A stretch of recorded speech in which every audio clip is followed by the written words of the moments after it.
विधान गोपीचंद पडळकरांनी केलं होतं. आता फडणवीसांनी म्हटलंय की त्यांना संधी देण्यात आलेली आहे आणि मोठ्या साहेबांनी सुद्धा फोन केला आणि दलितच्या भाषेचा वापर राजकारणात व्हायला नको असं सुद्धा त्यांनी म्हटलंय. याबाबत काय म्हणाल? मला असं वाटतं ही खूप दुर्दैवी घटना आहे.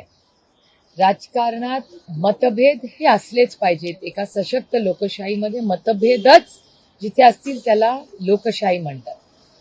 आणि मनभेद किंवा एवढी कटुता हे असणं हे खूप दुर्दैवी आहे.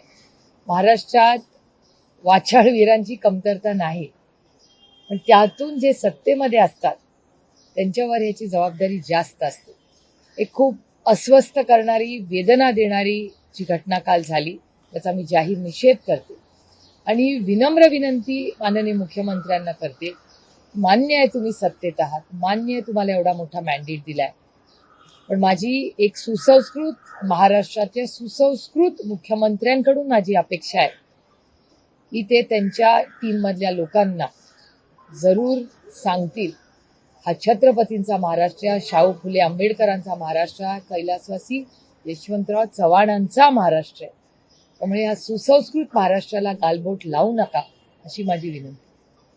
ताई, असं जरी असलं तरी गोपीचंद पडळकर यांची आता थोड्या वेळापूर्वी प्रतिक्रिया आली. ते असं म्हणतायत की मला मुख्यमंत्र्यांनी सांगितलंय की अशा शब्दांचा वापर करू नका, तरी सुद्धा मी कुणाचीही माफी मागणार नाही, पवारांची माफी मागणार नाही आणि मी जे वक्तव्य केलेलं आहे त्याबद्दलही माफी मागणार. मला वाटतं हा प्रश्न किंवा हे स्टेटमेंटवर काय म्हणणं आहे हे मला विचारायच्या ऐवजी मी हे माननीय मुख्यमंत्र्यांना विचारलं पाहिजे. कारण का माननीय मुख्यमंत्र्यांनी तो सुसंस्कृतपणा दाखवलाय, त्याबद्दल मी माननीय मुख्यमंत्र्यांचे जाहीर आभार मानते.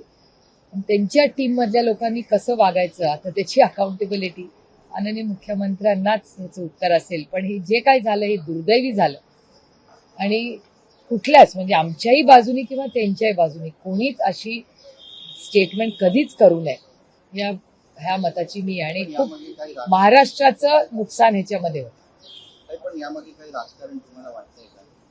मला नाही सांगता येणार. माननीय मुख्यमंत्र्यांनी मनाचा मोठेपणा दाखवून त्याच्यावर क्लॅरिफिकेशन दिलंय. त्यामुळे माझी अपेक्षा आहे की माननीय मुख्यमंत्र्यांचा मान ठेवून थोडासा सुसंस्कृतपणा हा राज्यात आणण्यासाठी आम्ही सगळ्यांनीच प्रयत्न केले पाहिजेत. आणि आज माननीय मुख्यमंत्र्यांनी जो एक स्टेटमेंट केलंय त्याच्याबद्दल मी माननीय मुख्यमंत्र्यांचे आभार मानतो. पडळकर हे वारंवार चर्चेत येतात, म्हणजे अगदीच तुमच्या पक्षात टीका करण्यापर्यंत जे विधानभवनात मारहाण झाली त्याच्यामध्ये ते सभागृह कुठे ना कुठेतरी पडळकर हे नाव सतत समोर येत आहे. त्यांच्या गैरवर्तनासाठी, गैर स्टेटमेंटसाठी मात्र कुठेही ठोस कठोर पावलं त्यांच्यावर उचलली जात नाही, तर त्यांना अंकुश दिला जातोय का? हा प्रश्न मला विचारायच्या ऐवजी या मंत्रालयात जाऊन विचारला पाहिजे. कारण का ते त्या टीममध्ये काम करतात. ते जर माझे सहकारी असते तर माझी लाईन ही टोकाचीच असती. कारण हा सुसंस्कृत महाराष्ट्र आहे. मी पुन्हा सांगते आपल्याला की मतभेद हे असलेच पाहिजेत, मनभेद असता कामा नये. आणि इतकी वैयक्तिक जाऊन टीका कुणावरही करणं कुठल्याच बाजूनी म्हणजे ना आमच्या बाजूनी व्हायला पाहिजे ना समोरच्या बाजूनी व्हायला पाहिजे. कारण का ह्याच्यात महाराष्ट्राची संस्कृती ह्याला काळीमा फासल्यासारखं होतं. दुर्दैवी.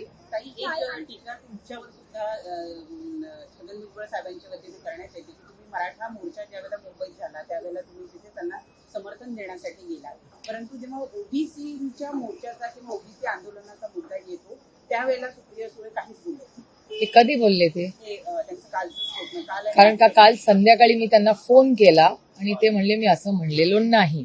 हे मी स्वतः फोन करून त्यांना विचारलं. याचं कारण असं की मी त्यांना विचारलं की आपण असं एक स्टेटमेंट केलं असं मला माध्यमांनी विचारलं, तर ते म्हणले मी असं स्टेटमेंट केलेलं नाही असं भुजबळ साहेब स्वतः मला म्हणलेत काल. त्याचं कारण असं मी कालही आपल्याला बोलले की अनेक समाजांमध्ये आज एक तर हा आरक्षणचा विषय अतिशय संवेदनशीलपणे आपण सगळ्यांनी मांडला पाहिजे. त्याचबरोबर धनगर समाज, मराठा समाज, लिंगायत समाजाचे अनेक प्रश्न आहेत आणि अनेक मुस्लिम समाज असतील आणि अनेक घटकांबद्दल हे माझं भाषण ऑन रेकॉर्ड हे पार्लमेंटमध्ये अनेक वेळा आणि मी बोललेले पहिला मुद्दा. आणि ह्या देशामध्ये प्रेस कॉन्फरन्स महत्वाची असतेच, पण त्याच्यापेक्षा एक ऑफिशियल डॉक्युमेंट जी आयुष्यभर रेकॉर्ड. आता तंत्रज्ञानामुळे हे रेकॉर्डवर राहतं, पण तंत्रज्ञान नसतानाही सगळ्यात मोठं जागा जी रेकॉर्डवर राहते पॉलिसी लेवलसाठी, ते म्हणजे जिथे धोरणात्मक निर्णय होतात, ते म्हणजे आपलं पार्लमेंट, संसद भवनमध्ये मी बोललेले. आणि धनगर समाजाबद्दल, मराठा समाजाबद्दल, लिंगायत आणि मुस्लिम समाजाच्या आरक्षणाबद्दल सगळ्यात जास्त या राज्यात कोणी बोललं असेल तर ते सुप्रिया सुळे बोललेली. हा डेटा पार्लमेंटचा मी सांगते.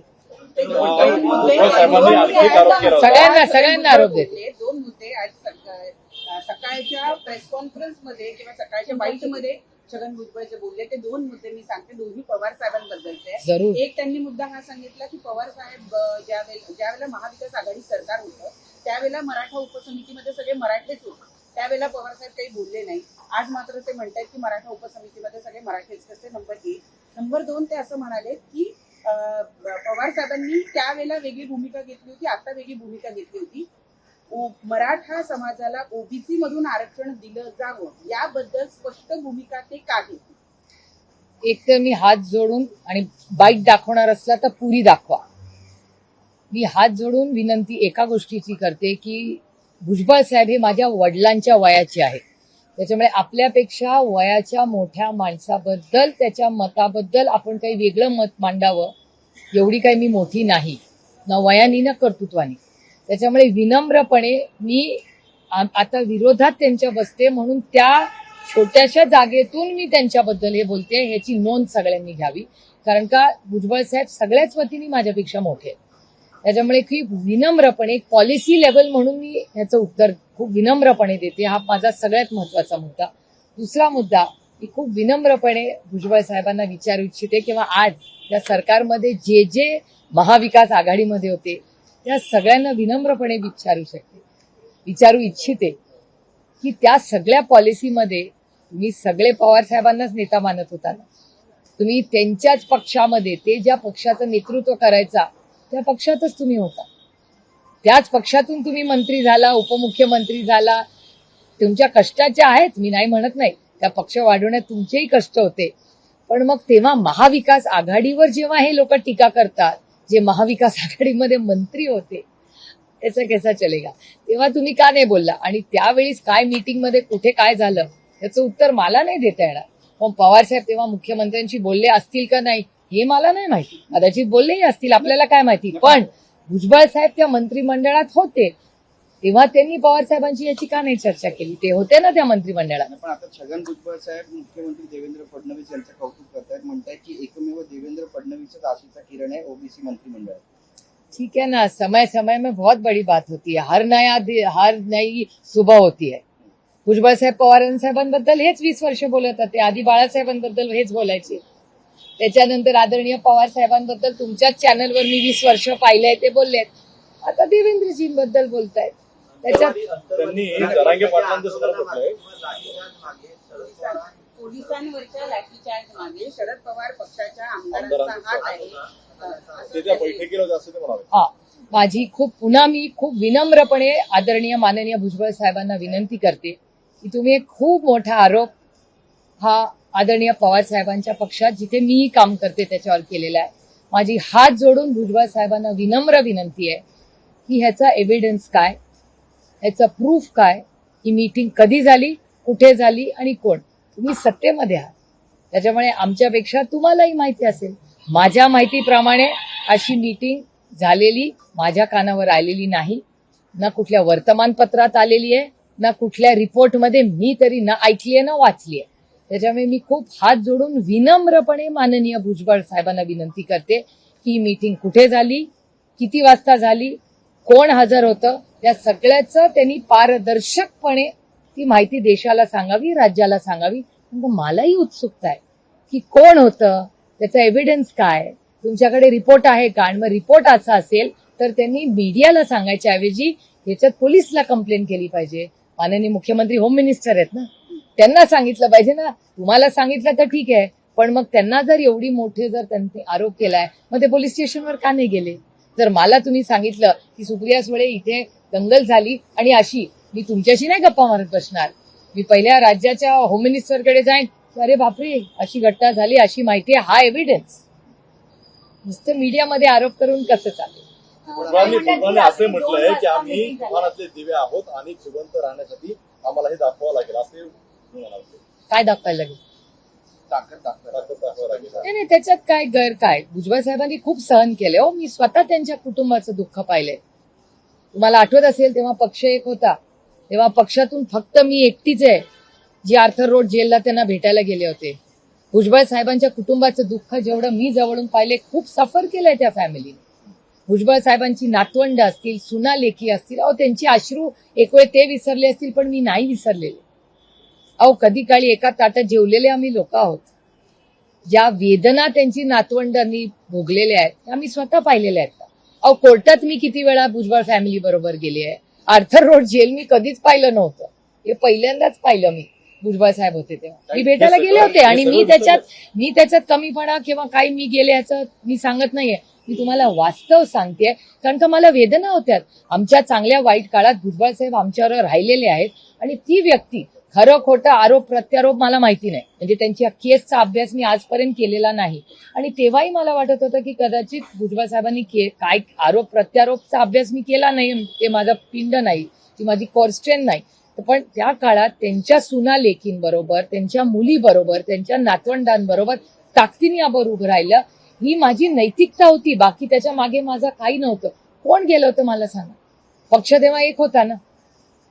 आज ते ज्यांच्या बरोबर आज आहेत त्यांच्यापैकी कोणीतरी कोर्टात कधी गेलं होतं का कोणी त्यांना आर्थर रोडला भेटायला गेलं होतं का? मी आजचं उद्याचं काढत नाही, मी फक्त वास्तवते की त्यावेळीच पक्ष आणि मी एक नैतिकता आणि त्या कुटुंबाच्या बद्दल मला आस्था आहे. आजही भुजबळ साहेबांच्या लेकी सुनांबद्दल मला प्रचंड आस्था आहे. आणि भुजबळ साहेबांनी जे विश्व शून्यातून उभं केलं ते आपण मान्यच केलं पाहिजे. कुठलंही त्यांना बॅकग्राऊंड नसताना एक नेतृत्व त्यांनी उभं केलं.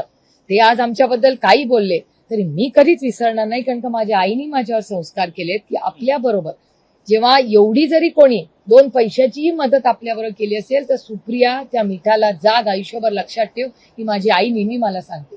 त्याच्यामुळे भुजबळ साहेब आमच्या बरोबर आमच्या चांगल्या वाईट काळात उभे राहिलेले आहेत, ह्याची जाणीव मला आहे. आणि त्यांनी आमच्यावर कितीही टीका केली तरी मी त्याला कधीच उत्तर देणार नाही, कारण का मी तो काळ विसरलेला आहे. पण दोन्ही नेते एकमेकांवरती आता टीका करतायत. जरांगेंचं समर्थन करतील त्यांना निवडणुकीत धडा शिकवणार असं छगन भुजबळ म्हणतायत, तर मराठ्यांच्या विरोधात जाणाऱ्या ओबीसी नेत्यांना पाडा असं मनोज जरांगे भुजबळांना. हे बघा, ही लोकशाही आहे, प्रत्येकाला बोलायचा अधिकार आहे. त्याच्यामुळे त्या दोघांनाही जे वाटतं ते एका लोकशाही पद्धतीने ते मांडत राहतात, त्याच्यात गैर काय नाही. ह्याच्यासाठीच तर आदरणीय पवार साहेबांचं स्टेटमेंट तुम्ही गेले 4-5 दिवस ऐकलं असेल तर सातत्याने आदरणीय पवार साहेब काय सांगतायत की समंजसपणाने आपण सगळ्यांनी एकत्र बसून आपण सगळ्यांनी ही सगळ्यांबद्दल प्रेम कसं वाढेल आणि कटुता कशी कमी होईल ह्याच्यासाठी आपण प्रयत्न केले पाहिजे. ते स्टेटमेंट मी काय हजर नव्हते, दरवेळीस तुमच्याच चॅनलवरती स्टेटमेंट गेले आठवडाभर चालले. ताई नागपूरला शिबिर होत आहे, मात्र शिबिरामध्ये एक फ्लेक्स आहे आणि फ्लेक्सवरती लिहिलेलं आहे की दादाताई साहेब एकत्र व्हा, अशा प्रकारचा मजकूर अजित केलेला पवार आहे. यांच्या पक्षाच्या पदाधिकाऱ्यांनी ते काल रात्रीपासून तिथं लावलेलं आहे. त्यांनी असं सुद्धा म्हटलेलं आहे की हे दोघे जण एकत्रित यावे यासाठी यशवंतराव चव्हाणांच्या पुतळ्याखाली आम्ही आमरण उपोषण सुद्धा वेळ आली तर करू. कार्यकर्त्यांच्या मनाचा मोठेपणा आहे आणि हे त्यांचं प्रेम आहे. मी कोणी हे केलंय त्याला आज नक्कीच फोन करीन, कारण का हे कार्यकर्त्यांचं प्रेम आहे. आमचं भाग्य की आमच्यावर प्रेम करणारे एवढे, मी नुसते कार्यकर्ते म्हणणार नाही, मी माझे सहकारी म्हणेन, हे आम्हाला मिळाले आहे. काय प्रतिसाद देणार का कार्यकर्त्यांनी? माझा नेहमीच एका सशक्त लोकशाहीसाठी प्रतिसाद देण्याचा, सगळ्यांशी मी तर सगळे बोलते, आता ते बोलणार का नाही हाच प्रश्न असतो, कारण का एका सशक्त लोकशाहीमध्ये मी सगळ्यांशीच बोलते. भारतीय जनता पक्षात तर त्यांचा मित्र पक्ष असेल किंवा त्यांचा सहकारी असेल. नाही, मागणीबद्दल कसं आहे की मागणी दोन्हीकडून चालते. एका हाताने तर टाळी वाजवत नाही ना, टाळी वाजवायला दोन्ही हात लागतात. त्यांनी असा दावा केलेला आहे, ज्यांनी हे पोस्टर लावलं त्यांच्याशी मी बोलले, त्यांची मुलाखत घेतली. त्यांचा असा दावा आहे की दोन्ही पक्षातल्या आमदार खासदारांपासून कार्यकर्त्यांपर्यंत अनेकांना असं वाटतं की दोन्ही पक्षांनी एकत्रित यावं, त्यातच महाराष्ट्राचं देशाचं हित घडलं. नाही ना, मान्य आहे ना मला, पण दोन्हीकडून ते लागलं ना, वन वे तर चालू शकत नाही. जर त्या कार्यकर्त्याला एवढ्या पोटतिडकीने वाटत असेल तर त्याच्या भावनांचा सन्मान हा आपण सगळ्यांनी, मी तर करणारच आहे. पण जर एखादं नातं जोडायचं असेल, कुठलंही नातं असू दे, तर ते दोन्ही टाळी दोन्ही हाताने वाजवल्या पाहिजे ना, एका हाताने वाजून कशी चालेल. ते म्हणतात ठाकरे बंधू एकत्र येऊ शकतात तर मग दोन भाऊ बहीण एकत्रित काय येऊ शकतात? मी पुन्हा पुन्हा तेच सांगते की टाळी एका हाताने वाजत नाही. मी जर तुम्हाला फोन केला तर तो फोन तुम्ही उचलाल, रिसीव्ह तर केला पाहिजे. टाळी एका हाताने कशी वाजेल? मी तुम्हाला फोन केला, तुम्ही उचलल्याशिवाय मी कशी बोलणार तुमची? असा प्रयत्न झाला. मी सगळ्यांशीच बोलते, ताई, आता मी मध्ये तर माननीय मोदी साहेबांची, अमित शहाजींची त्यांची वेळ घेते. मी डायलॉग साठी आहे. मला असं वाटतं की कुठलंही नातं, आणि हे मी खूप अकॅडमिक बोलते, मी पॉलिटिकल बोलत नाहीये, कुठलंही नातं असू जगातलं, मग प्रोफेशनल असू दे, इमोशनल असू दे, सेंटिमेंटल असू दे, कुठलंही नातं असू दे, याच्यात डायलॉग हा असलाच पाहिजे. ज्या दिवशी डायलॉग बंद होतो तिथे ना लोकशाही टिकते ना नातं टिकतं. त्याच्यामुळे कुठल्याही नात्यासाठी, मग लोकशाही असेल किंवा वैयक्तिक असेल, त्याच्यासाठी डायलॉग हा असलाच पाहिजे. दादांनी बंद केलं डायलॉग आणि असं मी काय म्हणत नाही. तुम्हाला पाहिजे तर तुम्ही अर्थ काढा. फोन केला होता. मी सगळ्यांनाच फोन करते. आणि आज जो दुसरा म्हणजे जो पक्ष ज्याचे 2 भाग दुर्दैवाने झालेत, त्या पक्षातल्या सगळ्या लोकांची मी बोलतेच. मी सगळ्यांची बोलते. आता त्यांनी माझ्याशी बोलायचं का नाही हा त्यांचा निर्णय. भाऊबीज पण जवळ आलेली, त्यामुळे अरे भाऊबीजीला खूप वेळ आहे. जेव्हा मी तुम्हाला पुन्हा पुन्हा तेच सांगते की माझी सगळ्यांशी बोलायची तयारी ही नेहमीच असते. माझा स्वभाव सगळ्यांना माहिती आहे, महाराष्ट्रात नाही देशात सगळ्यांना माहिती आहे.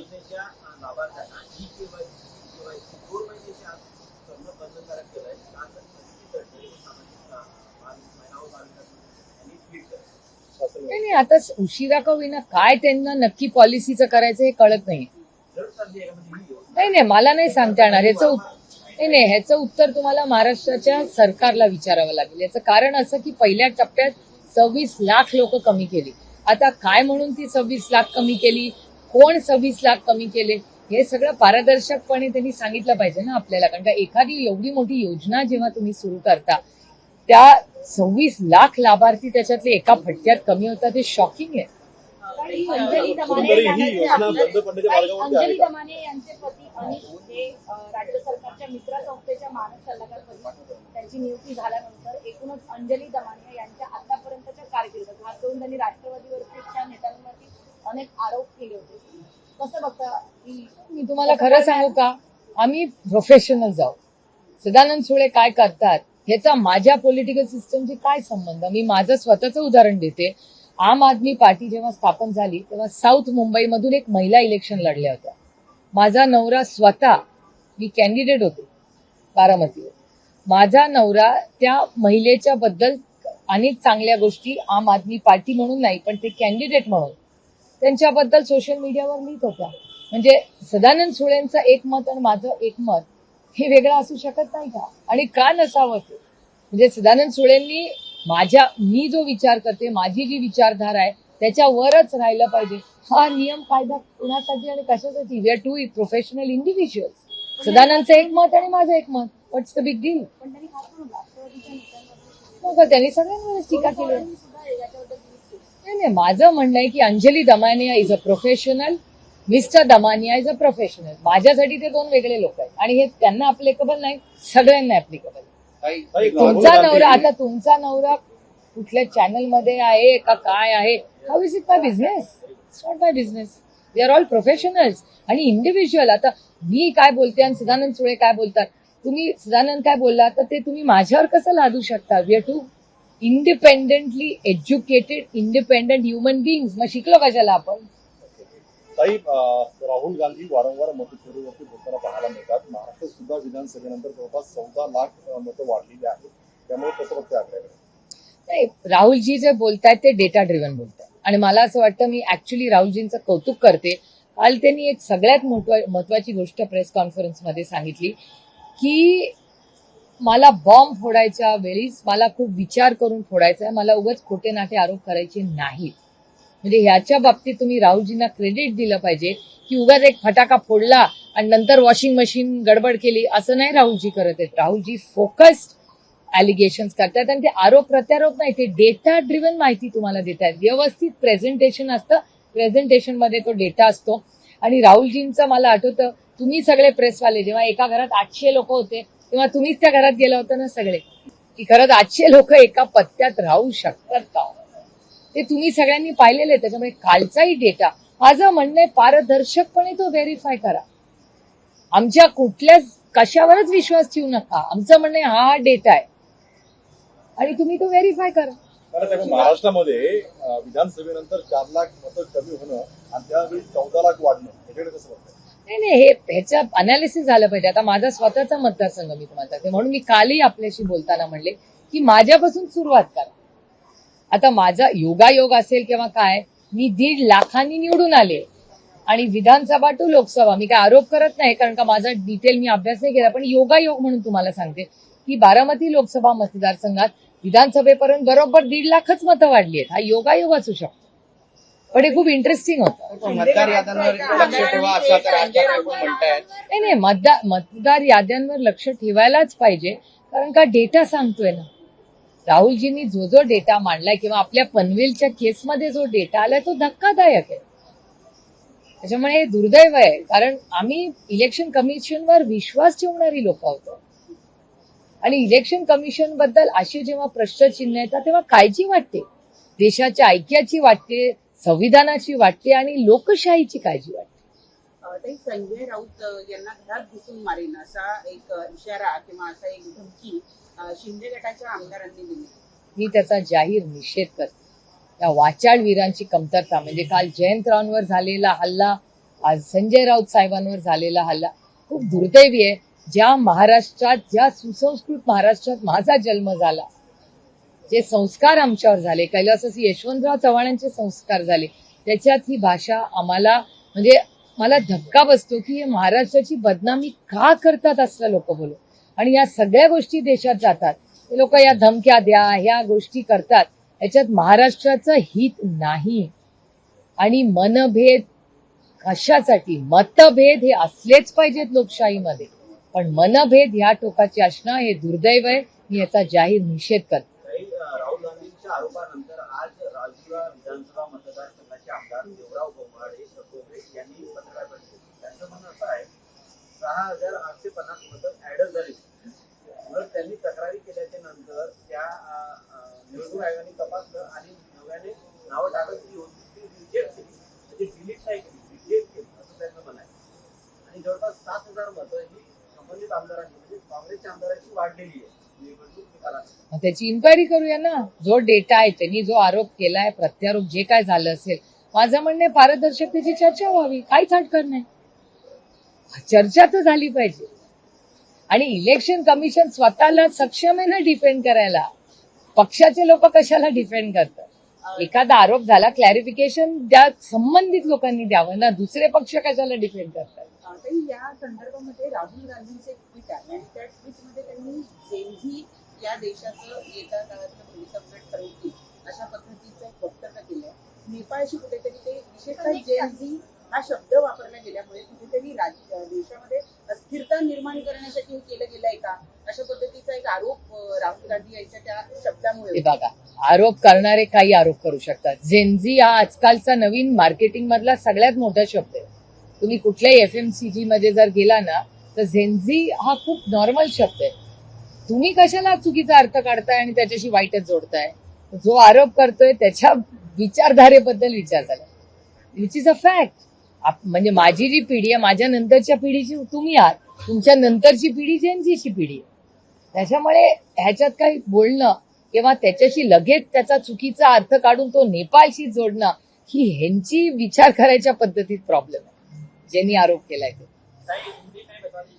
झाला मराठी सगळं. राज ठाकरे यांनी सुद्धा राहुल गांधींचे जे आरोप आहेत की मतदान चोरी किंवा वोट लिस्टमध्ये ते नव्हतं, त्याच्याबद्दल आता राज ठाकरे यांनी सुद्धा त्यांच्या पक्षातल्या कार्यकर्त्यांना, नेत्यांना सांगतायत की तुम्ही सुद्धा याकडे लक्ष द्या की जिथे वोट चोरीचे प्रकार घडतायत वगैरे. सातत्याने बाळा नांदगावकर वगैरे ते पण महाराष्ट्रातले निवडणूक आयोगाशी बातचीत करतात.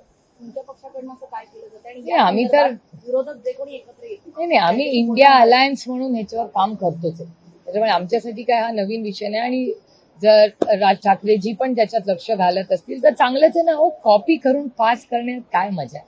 मेहनत करून मेरिटमध्ये पास होण्यात जी मजा आहे ती कॉपी करून पास करण्यात कुठे आहे मला सांगा. आणि जर या गोष्टी पारदर्शक झाल्या तर मला असं वाटतं भारताला जे स्वातंत्र्य मिळालं आणि त्यानंतर भारतरत्न डॉक्टर बाबासाहेब आंबेडकरांनी जे संविधान आपल्याला दिलं त्याचाच मान सन्मान आहे ना. पारदर्शन इलेक्शन्स व्हावी हे तर त्यांचं म्हणजे हे आपल्या संविधानातच आहे. आणि ती इंडिपेंडंट बॉडी असावी हे तर त्याच्यात लिहिलेलंच आहे ना संविधानात. हा अधिकारच आहे संविधानात. पण निवडणूक आयोग जे राहुल गांधींना मागताय की शपथपत्रावरती वगैरे लिहून शपथपत्र कशाला पाहिजे? आरोप झालाय, तुम्ही उत्तर द्या. त्याच्यात शपथपत्र कशाला पाहिजे? डेटा ड्रिव्हन आर्ग्युमेंट आहे ना. असं नाही आहे की दगड मारल्याने पळून जाते. राहुलजी डेटा देताय, डेटा अॅनालाइज करून तुम्ही उत्तर द्या. शपथपत्र कशाला पाहिजे? राहुल गांधी कल दूसरी बार उन्होंने वोट चोरी को लेकर प्रेस कॉन्फ्रेंस किया, कई सारे तथ्य सामने रखे। अब सीएम का रिएक्शन आया। सीएम ने कहा कि राहुल जो है वो अपने पद से बदमाश हो गए हैं, वो क्या बोलते हैं नहीं बोलते हैं कुछ समझ नहीं। देखिए, एक सशक्त लोकतंत्र में हर एक को बोलने का अधिकार है। राहुल जी ने डेटा बेस्ड एक पूरी प्रेजेंटेशन की तरह डेटा भेजा है। मेरे ख्याल से जो सत्ता में है वो बोले, और मेरे ख्याल से ये आरोप बीजेपी या किसी पे नहीं है, ये आरोप इलेक्शन कमीशन पे है। तो पार्टियां क्यों चिंता कर रही है? आरोप बीजेपी तो हो ही नहीं रहा है। इलेक्शन कमीशन अगर एक इंडिपेंडेंट बॉडी है तो खुद जवाब देगी ना। इनको पार्टियों को जवाब देने की और बीजेपी को जवाब देने की कोई जरूरत भी नहीं है। कोई मांग भी, राहुल जी मांग भी नहीं रहे, राहुल जी कह भी नहीं रहे कि बीजेपी ने कुछ किया है। तो बीजेपी खुद पे क्यों ओढ़ के रह रही है कि नहीं नहीं हम डिफेंड करेंगे? कोई जरूरी थी नहीं। राहुल गांधी ने कल ये भी कहा कि युवा पीढ़ी है वो देश का नेतृत्व करे और मैं युवा पीढ़ी के साथ रहूंगा। मुख्यमंत्री ने इस पर रिएक्शन देते हुए कहा कि ये राहुल गांधी का ऐसा कहना ये दर्शाता है कि वो माओवादी सोच के हैं। मैं तो कह रहा था कि अगर नक्सलिज्म वाली सोच रखते हैं, माओवादी विचारधारा रखते हैं, तो राहुल गांधी ने जेंजी वाली बात करके मेरे बात को सच साबित कर दिया। कैसे जेंजी माओइस्ट है, ऐसा माननीय मुख्यमंत्री जी का कहना है? जेंजी मतलब नेक्स्ट जनरेशन, उसमें कौन सा माओवाद आ गया? कैसे? It's to funny. एक सवाल, अब ऑपरेशन सिंदूर के डेलीगेशन में भी जो ओवरसीज कांग्रेस के जो प्रेसिडेंट हैं सैम लिब्रोदा, उनका ये कहना है कि अगर वो कभी पाकिस्तान जाते हैं, बांग्लादेश जाते हैं या नेपाल जाते हैं तो उन्हें ऐसा लगता नहीं कि वो विदेश में है, उन्हें लगता है कि वो घर पर है। उन्हें पाकिस्तान के लोगों से बहुत प्यार मिलता है। सवाल आपसे इसलिए है कि डेलीगेशन ऑफ इंडिया गठबंधन का हिस्सा है कांग्रेस, अगर कांग्रेस के किसी नेता की तरफ से पाकिस्तान की इस प्रकार का स्टेटमेंट आता है तो देखिए, आपको याद होगा, आप पैदा भी नहीं होंगे, लेकिन पाकिस्तान, बांग्लादेश और इंडिया एक ही देश था, पहली एक बात। और दूसरी बात, मेरे ख्याल से जिस तरह से, मुझे आज भी वो याद है, मैंने कहा वाटर, पानी और खून एक साथ नहीं बहेगा, लेकिन ये क्रिकेट की मैच होगी।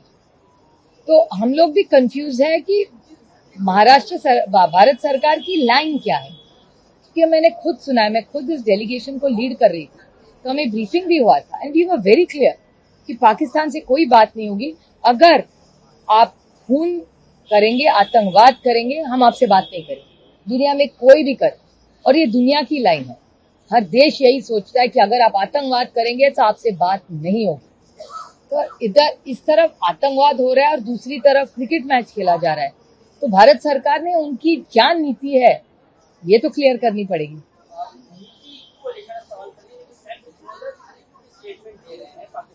कोई मायने नहीं रखता, देश की पॉलिसी मायने रखती है। देश ने क्या कहा था?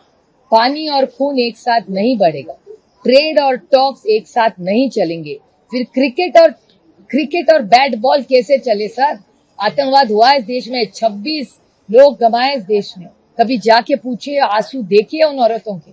आज भी सो नहीं पाती उनकी बीवी और बच्चे। आज भी उनको लगता है जब आंख बंद होती है तो आतंकवादी गंदा सा चेहरा उनको दिखता है। कोई देखे उनके आंसू के बारे में किसी ने सोचा है? आप सिर्फ एक स्टेटमेंट के बारे में बातें, कोई जाके उनका दुख देखिए आप कि क्या माहौल है उनके घर में और कैसे दुख से गुजर रही है उनकी फैमिली। ओके, 2005 में मैं आपको लेके जाना चाहता हूँ।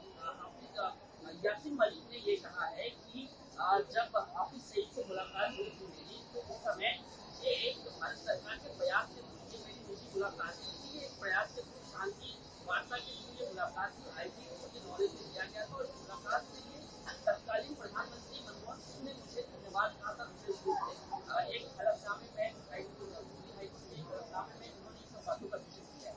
भैया उसको 20 साल हो गए, मुझे नहीं पता और आया है किसने क्या कहा है, ये तो थोड़ा इन्फॉर्मेशन लेके बोल पाऊंगी. ताई, अजित पवारांनी आता पक्ष कार्यकर्त्यांना आणि नेत्यांना संधी दिलेली आहे आणि निर्वाणीचा इशारा पण दिलाय. काही लोक जाऊन जिल्हा प्रमुखांना भेटत सुद्धा नाही, त्यामुळे ग्राउंड लेवलवर जाऊन काम करावं लागेल असं अजितदादा म्हणतात. तो त्यांच्या पक्षाचा अंतर्गत प्रश्न आहे. त्यांनी काय एक सशक्त लोकतंत्रात कोणी काय बोलायचं त्या व्यक्तीचा अधिकार आहे ना. एक शेवटचा प्रश्न. भावना है कि नेता एक बार फिर साथ में आए, जिस तरीके से ठाकरे बंधु साथ में आ रहे हैं, तो पवार फैमिली साथ में आए, कार्यकर्ताओं की जो मन की बात है, नेता उनके बात को सम्मान देंगे. ताली एक हाथ से नहीं बजती, 2 हाथ लगते उसके. थँक्यू.